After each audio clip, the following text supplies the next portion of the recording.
बिस्मिल्लाहिर्रहमानिर्रहीम। अस्सलाम वालेकुम नादरीन, आप यूट्यूब चैनल देख रहे हैं। मैं इमरान खान हूँ। पाकिस्तान के मीडिया में रोला पड़ गया कि एक औरत पकड़ी गई है जो मनशियात बेचती है और उसके ऊपर लगातार ट्रांसमिशंस चल रही हैं, टॉक शोज हो रहे हैं। रोला पड़ा हुआ है कि जैसे बहुत बड़ा कोई वाकया हो गया। पाकिस्तान में निज़ाम ही दो नंबरी करता है तो किसी एक औरत के दो नंबरी करने से क्या हुआ। इस तरह के तो बेशुमार लोग हैं। हर गली कूचे में, हर मोहल्ले में इस तरह के लोग आपको मिल जाते हैं जो सिस्टम के लिए काम करते हैं। यानी ये वो लोग होते हैं जो पैसा कमाते हैं, सिस्टम को भी कमा कर देते हैं, खुद भी कमाते हैं। अब ये अनमोल नामी औरत है, इसके कुछ चैलेंजेस वगैरह भी ऑडियोज आ रही है। फिर ये पकड़ी गई, इसको ले जाया गया अदालत के अंदर, ये वहाँ चौड़ी होके जा रही है और वो फिर रही है इस तरीके से जैसे एक आज़ाद औरत है। तो बदमाशों वाला अंदाज है। देखिए, ये टिकटॉक्स बनते हैं, हथकड़ियों में बंदे पकड़े हुए होते हैं और जब वो पेशी पे आते हैं तो उनके बाकायदा टिकटॉक्स बनाए जाते हैं और सोशल मीडिया के ऊपर वायरल किए जाते हैं। ये पाकिस्तान में चीज़ें ट्रेंड कर रही हैं। रिटायर पुलिस अफसरान बैठ के बदमाशों के किस्से सुनाते हैं और उससे वो यूट्यूब के ऊपर अपने चैनल चला रहे हैं। ये रिटायर पुलिस अफसरान हैं, वो उनकी दिलेरी के वाकयात बता रहे होते हैं बदमाशों की, जो जराइम पेशा लोग हैं उनकी, कि जनाब वो बड़ा दलेर था, वो ऐसे काबू आया, वो बड़ा बहादुर था। तो नौजवानों को आप क्या सिखाना चाहते हैं? तो आजकल अब एक नया ट्रेंड भी, यानी ये नया ट्रेंड है, जराइम पेशा अफराद को जो है वो ग्लोरीफाई कर करके बताया जाता है और बार बार बताया जाता है, उनकी दिलेरी के वाकयात बताए जाते हैं। ये जो इस औरत ने किया है ये नॉर्मल है हमारी सोसाइटी में। सिस्टम ऐसे लोगों को खुद बनाता है, फिर ऐसे लोगों से फायदा उठाता है। लेकिन जो लोग सिस्टम के खिलाफ हो जाते हैं, मिसाल के तौर पर अगर मिलिट्री एस्टेब्लिशमेंट के मफाद के खिलाफ है ना कोई इस मुल्क में, तो उसका बुरा वक्त आ गया। लेकिन अगर आप मिलिट्री एस्टेब्लिशमेंट के खिलाफ नहीं हैं और आप जो मर्जी जराइम करें इस मुल्क के अंदर, तो सिस्टम आपको प्रोटेक्ट करता है, सिर्फ अपना हिस्सा लेता है आपसे। पाकिस्तान में लाकानूनियत और दो नंबरी ऐसे ही तो नहीं। ब्यूरोक्रेट्स के बच्चे जो है वो पूरी दुनिया के महंगे तरीन स्कूलों में रहते हैं, पढ़ते हैं, यूनिवर्सिटियों में पढ़ते हैं। यहां पे प्राइवेटली किसी बच्चे को पढ़ाना मुमकिन ही नहीं है। पाकिस्तान से बच्चे आकर जो यहां पे दाखिले ले लेते हैं ना, बड़े बड़े लोगों के, जर्नैलों के बच्चे आ जाते हैं, ब्यूरोक्रेट्स के बच्चे आ जाते हैं, वो आकर यहां पे दाखिले ले लेते हैं जिन कॉलेजेस में, यूनिवर्सिटीज में। मैंने यहां पता करवाया, या तो बहुत पैसा लगता है। तो इतना पैसा तो ये कमा नहीं सकते 10 साल में जितना इनका बच्चा 1 साल में यहां पे खर्च देता है।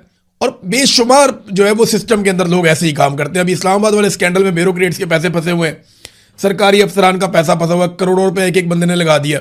अब वो करोड़ों रुपया उसके पास आया कहां से, ये सवाल कोई नहीं पूछेगा। तो अगर आप यास्मीन राशिद है ना, या आप मारंग बलोच हैं, या आप ईमान मजारी हैं, या आप सनम जावेद या उनकी बहन है, या आलिया हमजा है, या तैयबा राजा है, आप तो आपको जलील और रुस्वा किया जाएगा। लेकिन अगर आप अनमोल पिंकी हैं तो फिर आपके लिए यह सहूलत मैसर रहेगी। बहरहाल मीडिया ने जोर दूर लगा के इस औरत के लिए मुश्किलात पैदा की हैं, लेकिन 2-4 दिन, इससे ज्यादा कुछ नहीं होगा। चीजें नॉर्मलाइज हो जाएंगी जैसे माजी में होती रही हैं। आपको याद है एक नौजवान शाहजेब को कत्ल किया गया था, शाहरुख जतोई ने कत्ल किया था सिंध में। उस केस का क्या बना? कुछ भी नहीं हुआ। वो बड़े प्रोटोकॉलों के साथ वो बंदा रहा। वो कभी जेल में होता था, कभी बाहर होता था, कभी वीवीआईपी होता था, फिर वो चला गया छूट के। नादरीन, सुहेल आफरीदी साहब ने हुकूमत को एक अल्टीमेटम दिया है। देखिए, सुहेल आफरीदी की बड़ी ऑकवर्ड सिचुएशन है। लोग अब उनसे बड़े सख्त सवालात करते हैं, लोग उनके गले पड़ते हैं, उनको पूछते हैं जनाब बताओ इमरान खान बाहर कब आएगा? आपने तो बहुत बड़े बड़े दावे किए थे। अब सुहेल आफरीदी ये कहते हैं कि फैसला तो पार्टी ने करना है, मैंने तो उस पर अमल दरामद करना है, और वो ये सारा कुछ बर्दाश्त भी करते हैं। तो उन्होंने हुकूमत को 1 हफ्ते का अल्टीमेटम दिया। ये फंस गए सुहेल आफरीदी साहब। मैं जाती तौर पे ये काफी अरसे से सोच रहा था कि सुहेल अफरीदी इस आसाब की लड़ाई में तंग आकर जिस दिन अल्टीमेटम दे देगा ना, उस दिन फंस जाएगा। क्योंकि जब आप अल्टीमेटम दे देते हैं ना कि 1 हफ्ते के अंदर अगर आपने ये काम ना किया तो फिर मैं ये कर दूंगा, वहां आप फंस जाते हैं। और यही काम जब प्रेशर पड़ा था तो अली अमीन गंडापुर ने भी कर दिया था। अब 1 हफ्ते के बाद सुहेल अफरीदी साहब से यह सवाल किया जाएगा, जनाब जो आपने अल्टीमेटम दिया वो टाइम पूरा हो गया, बताएं आपने क्या एक्शन लिया। वो लोग भी सवालात करेंगे जिन्होंने सड़क पे नहीं आना, और कई लोगों का तो बनता भी नहीं है बेचारों का सड़क पे आना। मुराद से ही तो नहीं निकल के आ सकते सड़क पे। कुछ और लोग भी हैं जिनके ऊपर मुकदमात हैं बड़े खौफनाक, या जिनको ऐसा लगता है कि सिस्टम कत्ल ही कर देगा। हाँ, अगर सारा पाकिस्तान निकला है फिर तो सभी निकल आएंगे, फिर तो इमरान खान भी जेल से बाहर आ जाएगा। बहरहाल सुहेल अफरीदी ने एहतजाजी धरना खत्म करते हुए हुकूमत को 1 हफ्ते का अल्टीमेटम दिया। इमरान खान साहब की फैमिली की दोबारा मुलाकात नहीं करवाई गई और उन्होंने कहा कि आज भी इमरान खान साहब से ना फैमिली की मुलाकात करवाई गई, ना पार्लियामेंटेरियंस की, और ना जाती डॉक्टरों को मिलवाया गया। सूबे के चीफ एग्जीक्यूटिव की आमद के बावजूद रुकावटें खड़ी की गई और पार्टी रहनुमाओं के साथ बदतमीजी की गई। वजीर आला ने कहा कि इमरान खान साहब की सेहत, खसूसन आंखों के मसले पर शदीद तशवीश है, लेकिन हुकूमत इलाज और अस्पताल मुंतकिली की इजाजत नहीं दे रही। इमरान खान को फौरी तौर पर फैमिली और जाती डॉक्टर्स की निगरानी में अस्पताल मुंतकिल किया जाए। अगर सूरत हाल ना बदली तो आइंदा मंगल को ज्यादा सख्त रवैये के साथ दोबारा अडयाला जेल पहुंचेंगे। देखें, ज्यादा सख्त रवैया क्या होगा, क्या इसकी इंटेंसिटी बढ़ती जाएगी? एक वक्त आएगा हुकूमत ताकत के बलबूते पे रोकने की कोशिश करेगी, फिर आपको लाखों लोग लेकर आने पड़ेंगे, जो अभी तक हो नहीं पाया। और पिछली मरतबा अली अमीन गंडापुर 2 मरतबा निकल गए वापस लोगों को छोड़कर।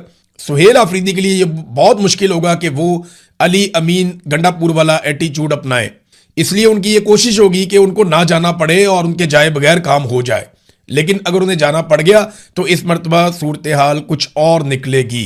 नादरीन, गिलगित बल्तिस्तान में काजी फायज ईसा की यादें ताज़ा होगी। देखिए, जब जब कोई जुल्म करेगा ना पाकिस्तान में, ना इंसाफी करेगा, जब जब कोई ज्यादती करेगा, तो देखें काजी फायज ईसा की कैसी किस्मत है कि लोग काजी फायज ईसा को याद करेंगे और उसको बददुआएं देंगे।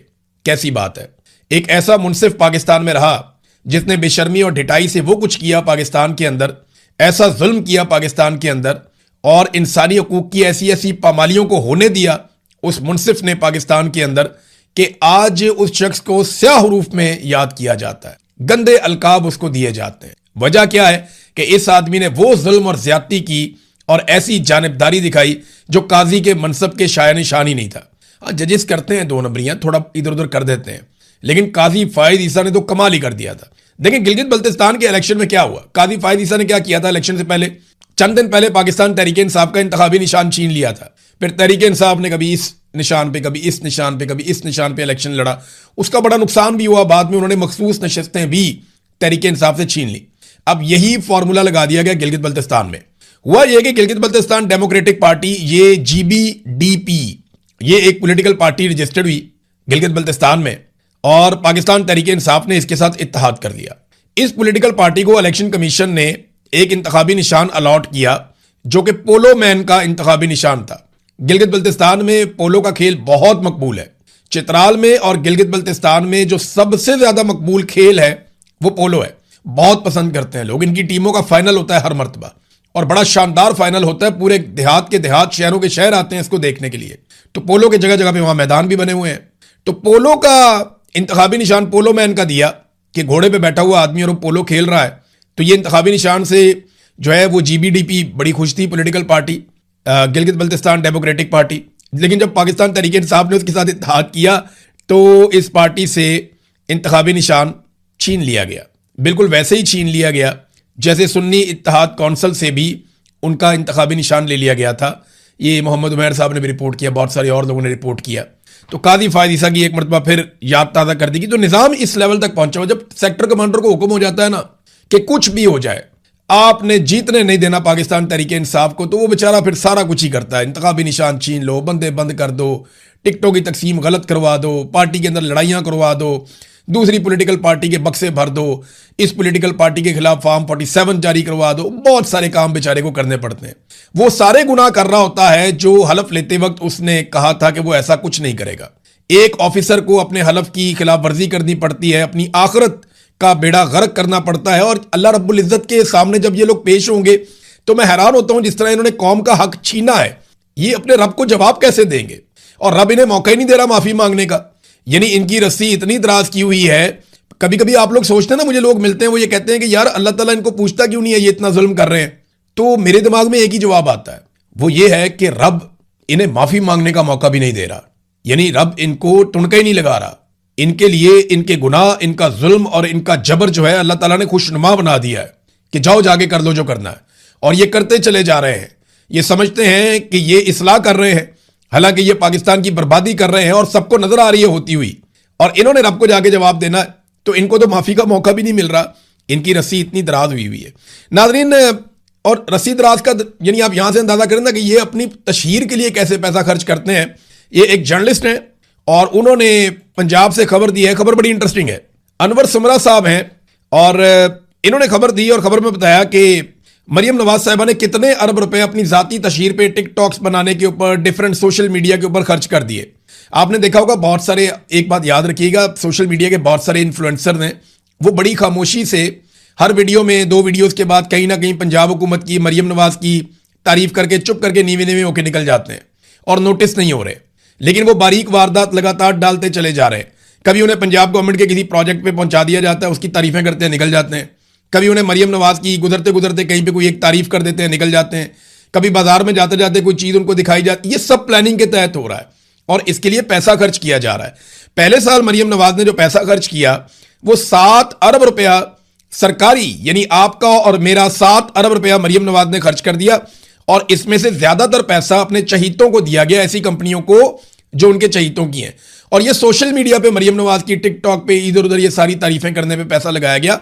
और ये जो सोशल मीडिया के इन्फ्लुएंसर जो यूट्यूब के ऊपर या ये टिकटॉक के ऊपर इधर उधर वीडियोस बनाते हैं, ये बारीक वारदात डाल रहे हैं। आप याद रखिएगा, जब भी आप किसी को देखें ना कि वो मरियम नवाज की तारीफ कर रहा है, बनती नहीं है। पंजाब में जाके आप फिर के देख लें, उन्होंने बेड़ा गर्क कर दिया हर शोबे का। तो ये जो कोई तारीफ करता हो आपको दिखाई दे ना, बिला वजह पंजाब हुकूमत की गुड्डी उठा रहा हो, तो आप समझ लें कि इसने पैसा पकड़ा हुआ है। तो जनाब 7 अरब रुपया पहले साल में इन्होंने लगा दिया, दूसरे साल में इन्होंने अभी तक जो पैसा लगा दिया है 6 अरब 40 करोड़ रुपया लगा चुके हैं मरियम नवाज की और उनके वालिद साहब की तशहीर के ऊपर। और 4 अरब रुपए इन्होंने कहा जी मजीद हमने लगाने हैं। आप ये सारा पैसा इकट्ठा कुट्ठा करें ना, तो ये लगभग 16 अरब रुपए के आपको अभी तक पड़ गए। 16 अरब रुपए के ये आपको अभी तक पड़ गए हैं। मरियम नवाज की जाती तशहीर पे इतना पैसा खर्च कर दिया गया है। और अब तीसरे माली साल के लिए इन्होंने जो पैसा मांगा वो पता कितना है? वो 12 अरब रुपया इन्होंने कौम से मांग लिया है। अगर आप सालाना जो है वो 10 भी लगाए ना, 9-10 भी आप लगाएं, तो 40 से 50 अरब रुपया मरियम नवाज 5 साल में, और आखिरी साल में ये दुगना पैसा खर्च करेंगे। तो 50 अरब रुपए से जायद ये अपनी जाती तशहीर पे वो पैसा लगा देगी जो कौम का पैसा है। और थोड़े दिन पहले आपने सुना था, मैं तनख्वाह नहीं लेती मगर प्रेशर लेती हूं, मैं तनख्वाह नहीं लेती मगर जहाज लेती हूं, मैं तनख्वाह नहीं लेती मगर प्रोटोकॉल लेती हूं, मैं तनख्वाह नहीं लेती लेकिन अपनी बेटी को, अपने दामाद को, अपने रिश्तेदारों को, उसकी सहेली को, मैं उन सारों को लेकर जहाज में बिठाकर बैरून मुल्क के दौरे लेती हूं, झूले लेती हूं मैं और उनको भी लेकर देती हूं। और कौम का 50 अरब रुपया मैं खर्च करने का मंसूबा बनाती हूं कि मेरी जाती तशहीर के ऊपर कौम का पैसा लग जाए। तो ये है नादरीन इस सूबे की सूरत हाल, जहां पे 60% लोगों के पास पीने का साफ पानी नहीं है। ये वो सूबा है जहां पे 1 करोड़ से ज्यादा बच्चे जो है वो स्कूलों से बाहर हैं, और बेशुमार चीजें हैं इस सूबे के अंदर। तालीम जो है उसका क्या इन्होंने हाल कर दिया, पकड़ के प्राइवेटाइज करते जा रहे हैं। अस्पतालों का इन्होंने क्या हाल कर दिया, उनको प्राइवेटाइज करते जा रहे हैं। डॉक्टर्स रुल गए हैं, टीचर्स रुल गए हैं, पैरामेडिकल स्टाफ जो है वो सड़कों पे है। जो गरीब मुलाजमीन है उनकी तनख्वाहें बढ़ाते हुए इनको मौत पड़ती है, जनाब हम तनख्वाहें नहीं बढ़ा सकते, हम तो कटौतियां करेंगे। और अपने जाती मशहूरी के लिए ये कौम का पैसा कैसे उड़ा रहे हैं, ये आपके सामने है। नाज़रीन, पाकिस्तान में ना एक रिपोर्ट आई है पाकिस्तान के हवाले से, और ये एक खामोश बगावत की रिपोर्ट है। ये रिपोर्ट है क्या? ये एक क्रिस मेडर, ये एक शख्सियत हैं और एक तज्जियाकार हैं, और ये एक्सपर्ट हैं फ्यूचर के हवाले से जो प्लानिंग हो रही है उसको आइडेंटिफाई करके उसके ऊपर अपना ओपिनियन देने में। और इनकी एक्सपर्टी है बरकी इंफ्रास्ट्रक्चर में, यानी जो जितना भी इलेक्ट्रिक सिस्टम दुनिया के अंदर कन्वर्जन आ रही है ना, कि आप फ्यूल को छोड़ के, बाकी चीज़ों को छोड़ के आप इलेक्ट्रिसिटी की तरफ कन्वर्ट हो रहे हैं। बहुत सारी चीज़ें जो हैं वो बिजली के ऊपर मुंतकिल हो जाएंगी। बिजली बनाने के नए तरीक़ेकार क्या होंगे, दुनिया में कौन सी नई बैटरीज किस तरीके से, वो सारा हर वक्त इनका काम यही है और इनको बहुत बड़ा एक्सपर्ट माना जाता है। इन्होंने एक मजमून लिखा पाकिस्तान और शाम के बारे में, और पाकिस्तान के बारे में इन्होंने हैरान कुन इंकशाफात कर दिए कि पाकिस्तान के अंदर अवाम हुकूमत के खिलाफ एक बड़ी खामोश बगावत कर रही है और हुकूमत को इस बात की समझ नहीं आ रही। उन्होंने कहा जी कि ये एक डिसेंट्रलाइज्ड सोलर सिस्टम एक पाकिस्तान में लग रहा है, यानी एक ऐसा सोलर सिस्टम पाकिस्तान में लोग लगा रहे हैं जिसका वफाकी हुकूमत या किसी भी हुकूमत के साथ कोई ताल्लुक नहीं है। पाकिस्तान में ये रुझान बहुत तेजी से बढ़ रहा है और इसकी वजह यह है कि हुकूमत लगातार बिजली की कीमतें बढ़ाती चली जा रही है। उन्होंने कहा कि पाकिस्तान में जो आदादो शुमार हुकूमत देती है वो गलत है।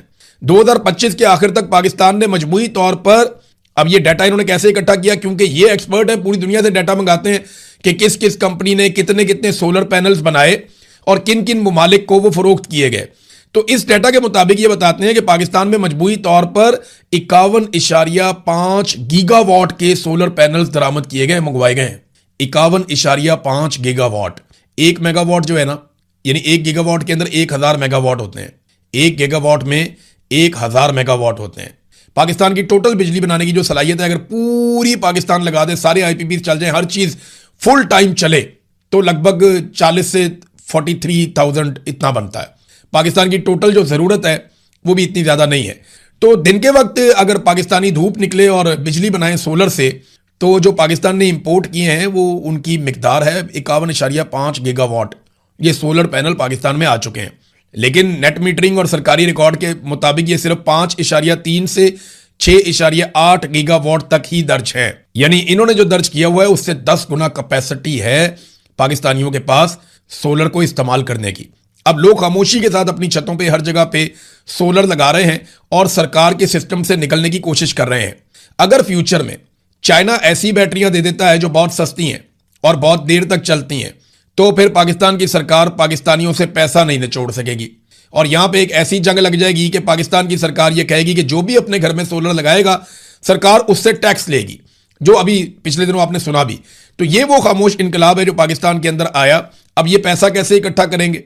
देखिए, चाइना का माल पाकिस्तान में नहीं रोक सकते ये, क्योंकि इन्होंने चाइना से माल खाया हुआ है। चाइना से अरबों डॉलर लिए हुए हैं, 50 अरब डॉलर से ज्यादा रकम चाइना से ले चुका पाकिस्तान। अब चाइना जो चाहे पाकिस्तान को एक्सपोर्ट करे, चाइना अपना माल पाकिस्तान भेजेगा, पाकिस्तानी कभी नहीं रोक पाएंगे। वो नई बैटरियां बनाएंगे, एक पॉलिसी के तहत पाकिस्तान में लेकर आएंगे, तो लोग वो बैटरियां परचेज करेंगे और वो पाकिस्तान में आएंगी भी और बिकेंगी भी। पाकिस्तान की मार्केट से आप चाइना को बाहर नहीं कर सकते, आपने उनका पैसा देना है। तो ये भी एक प्रॉब्लम जो है वो हुकूमत के लिए खड़ी है सामने, और ये खामोश बगावत है जो पाकिस्तान के अंदर हो रही है। नाज़रीन, बड़ी खबर ये है कि डोनाल्ड ट्रंप चीन के दौरे के लिए रवाना हो गए हैं अपनी बहुत बड़ी टीम के साथ। इसकी इतलात आपको हम नेक्स्ट वीलॉग में बताएंगे। और उन्होंने एक बात का एतराफ़ किया डोनाल्ड ट्रंप ने कि हम और चीन दुनिया की 2 सुपर पावर्स हैं। ये पहला अमेरिकी सदर है, ऐसा लगता है, जिसने अपने मुंह से ये बात का एतराफ़ कर लिया कि चाइना भी अब एक दुनिया की सुपर पावर है।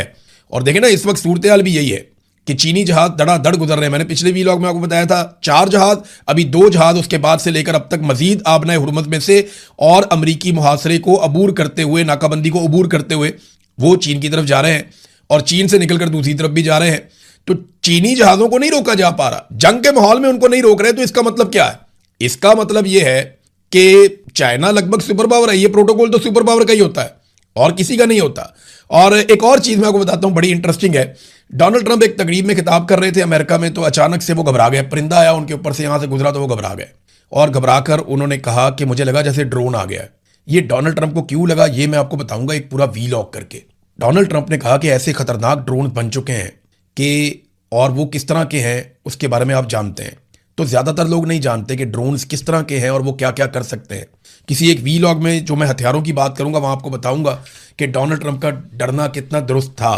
तो अमेरिकी सदर के दिमाग में ये बात कहीं ना कहीं बैठी हुई है कि उनके ऊपर अटैक हो सकता है, और यहां पे वो दिखाई भी दिया डर उनके अंदर।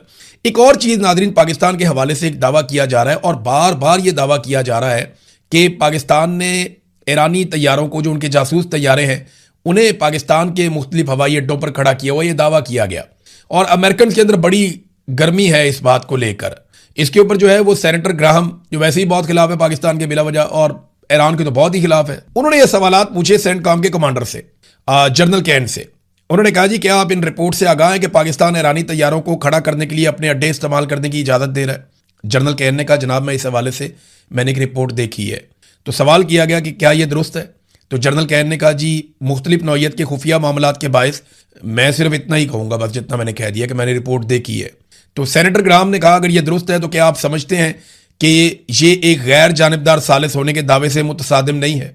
यानी पाकिस्तान एक सालिस है लेकिन वो तो गैर जानिबदार नहीं है, वो तो ईरान को सपोर्ट कर रहा है, उन्होंने ये कहा। तो जनरल कैन ने कहा कि जनाब, जारी मुज़ाकरात के बायस मैं इस पर तबसरा नहीं करना चाहूंगा। सेनेटर ग्राहम ने कहा कि अगर सालिस ही ईरान को इजाज़त दे रहा हो कि उसके जासूस तैयारे पाकिस्तान की फ़िज़ाई अड्डों पर मौजूद हों, तो क्या आप समझते हैं कि ये एक मुनसिफाना सालिस के किरदार के मुताबिकत रखता है? तो जवाब दोबारा जनरल ने दिया कि मैं दोबारा सर यही कहूँगा कि मैं इन मुज़ाकरात के बीच में नहीं आना चाहता। तो सेनेटर ग्राहम ने कहा, लेकिन मैं आना चाहता हूँ, मैं इन मुज़ाकरात के बीच में आना चाहता हूँ। मुझे पाकिस्तान पर इतना भी एतमाद नहीं है जितना किसी चीज़ को दूर फेंकते वक्त होता है। फिर पाकिस्तान की काफ़ी बुराइयाँ की उसने, और उसने कहा सालसी के लिए हमें किसी और को देखना चाहिए, यही वजह है कि मामला आगे नहीं बढ़ पा रहा। तो ये जनाब अमेरिका के अंदर बहुत तनकीद हो रही है पाकिस्तान के ऊपर कि पाकिस्तान ने ईरान को कोई सपोर्ट दी। हालांकि जिस नूर खान एयरबेस का ये तस्करा कर रही है रिपोर्ट, वहाँ पे तो अमेरिकन खुद आके उतरते रहे, और वो तो अमेरिकन को तो फ़ौरन पता होता है ये जो भी चीज़ है ये मिलजुल कर ही है। पाकिस्तानी मिलिट्री अमेरिकन की इजाज़त के बगैर कोई भी ऐसी हरकत नहीं करेगी, ना उन्होंने कभी माजी में की है, ना वो अब करेगी। हाँ, एक न्यूयॉर्क टाइम ने अमेरिकी इंटेलिजेंस की खुफिया रिपोर्ट छाप दी है। ये रिपोर्ट भी बड़ी ज़बरदस्त है। अमेरिकी इंटेलिजेंस की खुफिया रिपोर्ट के मुताबिक ईरान ने आबनाए हुर्मुज़ के साथ साथ वाक़े अपनी 33 में से 30 मिसाइल साइट्स पर दोबारा मुकम्मल कंट्रोल और ऑपरेशनल रसाई हासिल कर ली है। यानी जो कुछ भी उनका तबाह हुआ था मुकम्मल तौर पे उन्होंने फ़ाल कर लिया। 33 में से 30 साइट्स उनकी मुकम्मल तौर पे काम कर रही हैं। अस्करी ताकत का बरकरार रहना, ये रिपोर्ट सदर ट्रंप के इन दावों के बरक्स है जिसमें ईरानी फौजी ताकत को बड़े पैमाने पर तबाही का जिक्र किया। अब ट्रंप कहता है जी हमने बहुत बड़ी तबाही कर दी है, जबकि अमेरिकन इंटेलिजेंस की रिपोर्ट कहती है जी कोई तबाही नहीं हुई, कोई तबाही ऐसी नहीं हुई। देखें ना डोनाल्ड ट्रंप का गुस्सा, देखें ना, जब फेक न्यूज़, ये डोनाल्ड ट्रंप का स्टेटमेंट मैं आपको बता रहा हूं, जब फेक न्यूज़ ये कहती है कि ईरानी दुश्मन हमारे खिलाफ फौजी लिहाज से बेहतर कारकर्दगी दिखा रहा है, तो ये अमली तौर पर गद्दारी है, क्योंकि ये बहुत बड़ा झूठ है, इससे दुश्मन को फायदा पहुंचता है। तो एक झूठी उम्मीद मिलती है दुश्मन को, उसे नहीं मिलनी चाहिए। ये वो अमरीकी बुज़दिल हैं जो अपने ही मुल्क के खिलाफ खड़े हैं। ईरान की बहरिया में 159 बहरी जहाज थे, अब हर एक जहाज जो है वो समंदर की तह में पड़ा हुआ है। बहरिया खत्म हो गई, फिजाइया खत्म हो गई, टेक्नोलॉजी खत्म हो गई, और उनके रहनुमा जो है वो भी अब नहीं है इस दुनिया में, मारे गए सारे, मुआशी तबाही का शिकार हो गया है। तो सिर्फ हारे हुए एहसान फरामोश और बेवकूफ़ लोग ही अमेरिका के खिलाफ बात कर सकते हैं। ट्रंप अब जो है ना वो हुब्बुल वतनी का कार्ड इस्तेमाल कर रहा है, जैसे पाकिस्तान में भी किया जाता है कि जनाब ये गद्दार हैं, गद्दारी कार्ड लेकर आ गया। हालांकि ये अमेरिकन इंटेलिजेंस की खुफिया रिपोर्टें हैं जो अमेरिकन मीडिया शाया करता है कि ईरान के हथियार भी बाकी हैं, उनकी चीज़ें भी बाकी हैं, उनका कंट्रोल भी बाकी है, वो लड़ने की कैपेसिटी रखते हैं। कल को लड़ाई हो जाएगी तो वो कहेंगे जनाब हमारी रिपोर्टें तो थी। देखिए यही तो अमेरिकन एजेंसियां फंस जाती हैं, जब गलत रिपोर्टें दें और बाद में कुछ और निकले तो एजेंसियां फंस जाएंगी, फिर सवालात एजेंसियों से होंगे। तो उन्होंने अपने सोर्सेज से चीजें निकालना शुरू कर दी, जनाब हमें ये पता है। अब डोनाल्ड ट्रंप अगर कुछ करवाता है तो जिम्मेदारी डोनाल्ड ट्रंप की होगी। तो नाज़रीन वीडियो काफी लंबा हो गया, अब तक के लिए इतना ही। अपना ख्याल रखिएगा, अपने चैनल का भी। अल्लाह हाफिज़।